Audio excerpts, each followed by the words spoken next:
Hey, what's up guys? So, I finally got this thing finished up. Don't judge me too much on what it looks like right now. So, I decided to go ahead and put mine right here.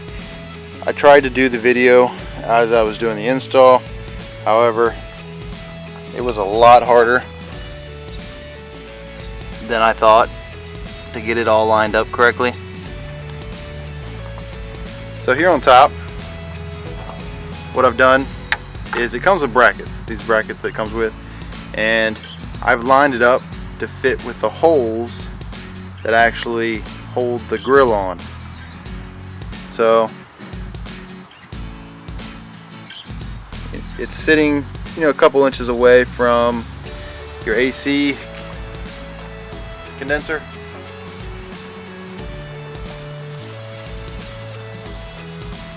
So right down here is where your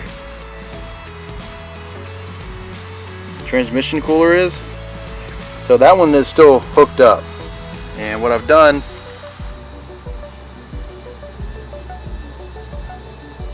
so right down here is a transmission filter, and it connects. I'm trying to get up in here. Under here is where, right there is where the line used to hook into, and I've reran that line, and then it comes around here and goes back up to the new cooler, and then right here where the filter is, that line runs around and goes back to the cooler. So what it does is it creates a loop from the old cooler to the new cooler. And this is the best way I found to do it. So there's a lot of other ways you can do this. You have your, you know, these are universal, so one line can be in and one line can be out.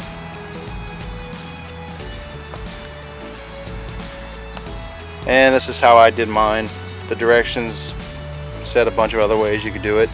It does say to get 100% efficiency out of it, it needs to be in the front. You can put it between the condenser and your radiator, but it says it gets 75% function out of it, and if you go ahead and put it in front of your fan, you get like 65% out of it. So I want as much as possible.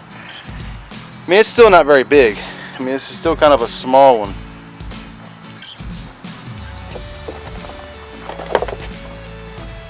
So here's the box.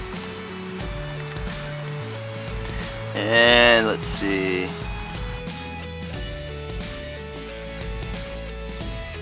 So prior to this, my transmission would get up to 180 pretty quick. I even saw one time where I was at 200, and then I was sitting in traffic down at the beach, and it got up to 220, and I shut my truck off immediately. It was bad. I was scared. So, you know, typical temperature, they say, is 100 degrees above ambient temperature. So if it's 80 degrees outside, typically you're going to see 180 degrees. But obviously you want to keep it as cool as possible, and these 7.3s are just known for bad transmission coolers. So, I mean, it is a good thing to upgrade. I paid 50 bucks, or maybe 50, 54, it's between 50 or 60. But I'll post a link below, exactly where I got it from. And we're gonna take a test drive and see if it changed anything. So, here we go. This is about 25 minutes after startup and driving around, and right now I'm actually stopped and waiting. So we're right around, just say a little under 130.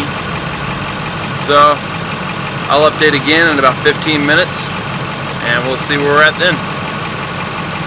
Well guys, this is about an hour after driving, so it's roughly between 150 and 160 right now.